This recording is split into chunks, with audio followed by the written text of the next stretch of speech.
Okay, today the Doka Vanagon Truck thing gets an interior makeover. We're gonna be going from this interior from 1985 and giving it a little bit of a spruce up.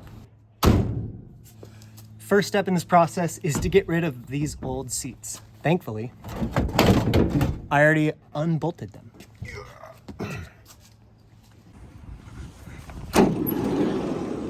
Ah, much better. Okay, this is the stow and go seat from a Chrysler Pacifica. This is the leather model. It's great. They have a built-in seatbelt, which I will probably be bypassing and using for the stock Vanagon one, which goes down to the chassis. Armrests, adjustable everything. I don't know, here's the coolest part though. If you go to the back, there is a little lever right here that you can pull.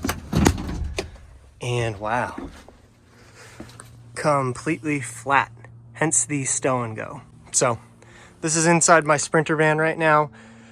I'm gonna steal this and put this into the Doka. In its place, we're going to be putting these seats. These are seats from a Chrysler Pacifica. I believe it's like a 2015 model. These are the middle row, which are called the stow and go. As you can see, they stow down flat and then you can go. I don't know, I guess you can just load in a bunch of luggage. With our exclusive stow and go seating and storage, of course. Let me show you what this looks like when these are folded up. There we go. As you can see, it's almost a perfect replacement. The big plus side is they stow down flat, they have leather, and they don't smell or have horsehair in them. So it's a plus. It's pretty comfy. Okay, obviously, it's not that simple. We gotta find a way to adapt this new seat to the old school bolting pattern down there. So let's see if we can figure that out. So here we have our two seats. This is the old school seat. Disgusting, maybe some mold, I don't know. Here's our new seat, flipped upside down. Now, this is a frame that I made to bolt into my Sprinter van. I made the base that this was sitting on from scratch, so I had a lot of freedom. I just did a forward bolt hole pattern, which went to these little stock mounts. So I'm gonna remove this. We'll see what we're working with underneath. Maybe I can adapt this plate to work with these rails. All I need to do is take these rails off, you can see here, keep this spacing, and somehow transplant just that and that onto here. Because then once it's on here, if I come over here, it will just slide into these tracks. So let's see what we can figure out. Okay, so it's been a while, but we're back at the project of putting these two seats and some other accessories back into the truck. I've come up with this plan. Basically what we're going to do is I have this custom seat bracket that I made for these seats to fit into my Sprinter van. I wasn't super particular with the dimensions. They just had to fit to the seat.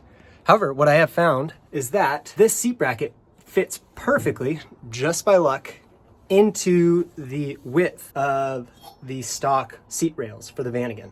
Taken the whole seat off, I've left the rails in here. So I'm actually just going to weld this in.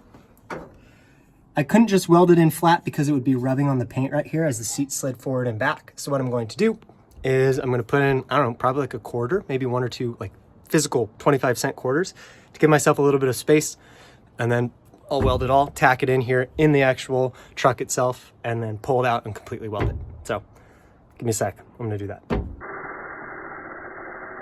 Okay, just cut off all the extra brackets, and as you can see right here, I've cut off this bigger support that latched onto the top part of the Vanagon seat, as I did over on this side as well. I ground off all of the paint. One thing I did leave though is this locking mechanism. I was gonna cut it off, but what I realized is, see that? It stops the seat from overextending on its way out that way. So it's just a good extra safety mechanism, if you could call it that. I wouldn't even really call it a safety mechanism. It's mostly to make sure when you're sliding your seat forward, you don't accidentally slide the seat out of the track. I'm gonna put the seat bracket back in here and gonna tack it all together. Okay, before we get to this welding, which I have everything clamped up, I reached in and pulled out these crusty Canadian pennies to use as spacers to give myself a little bit of gap, and I'll show you where. Right down here, so when I weld it on, it's not sliding on the metal every time I scoot the chair forward and back. So I'm gonna tack these up really quick.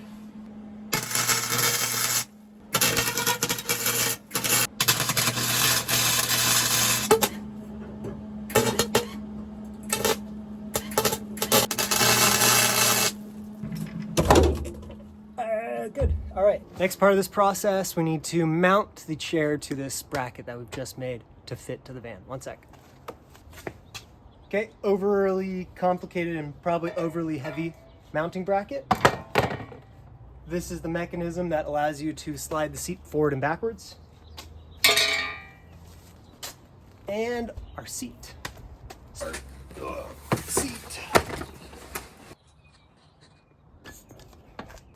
Okay, we're running into one small problem. The problem being is that I made the seat bracket and it's a near perfect fit. Everything is so close, but so close is the name of the game. Check this out. Before I welded this all together, this whole rear part of the bracket could drop down lower, but now the actual rails from the van are interfering and I'm off by, let's see if you can see that, like half an inch. Up front in the mounting points down here, totally fine when it all gets aligned correctly. That's all fine. So what I'm gonna need to do is I'm gonna need to cut this and put on some longer steel tabs. So, be right back. Okay, cool. That took like 3 minutes, literally. Cut this one off from here, weld it on a longer tab. Gonna let that cool down, paint it, and bolt it in, put it in the van. Okay, let's see if our seat fits.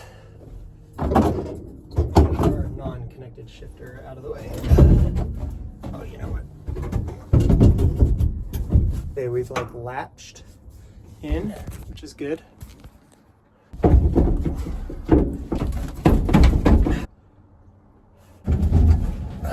Riveting content. Watching a man. Oh, oh, oh, oh, baby. Oh, I think we just latched. Shoot. Oh, yo, this is sick. I think you can see this.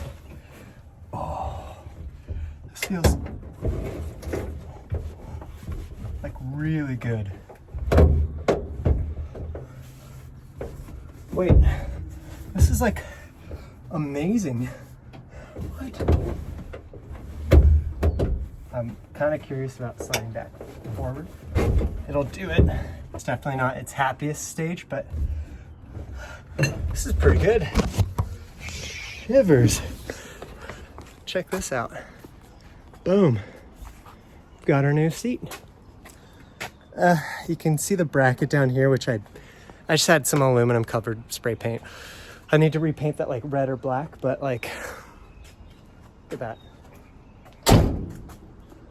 It looks like so good. I would even say like stock height and everything. I'm not gonna film the next one, but I'll do the next one. And all right, this is looking awesome. Sick. And then check this out. Stow. Oh, I forgot about the steering wheel. Well, you'd have to slide the seat all the way back and then you could stow and go. That looks good though. All right, cool. Okay, next step in this project, we are going to be making door cards. This is the door card that came with the Vanagon. It's like old card. It's like literally cardboard MDF material, like a combination of both of them. Trash.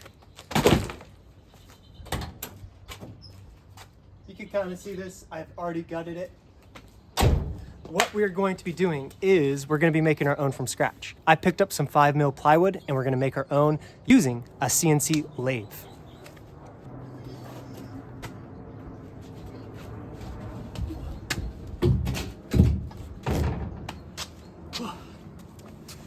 Now, the only problem with this lathe is it's made by the company called Inventables. They sell this thing called the X-Carve, and it has a 1,000 by 1,000 millimeter bed, which I think is like 39, 40 inches square each way. It's like 40 inches by 40 inches or a little bit less than that if you're in the US like me.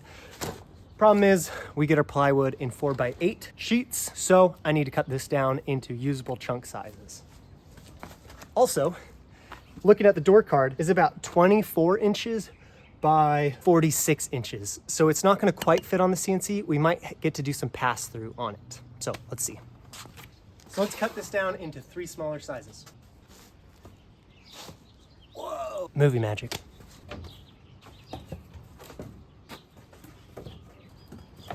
So let's grab this wood. We'll go to my buddy's house and we'll use the CNC. Come on.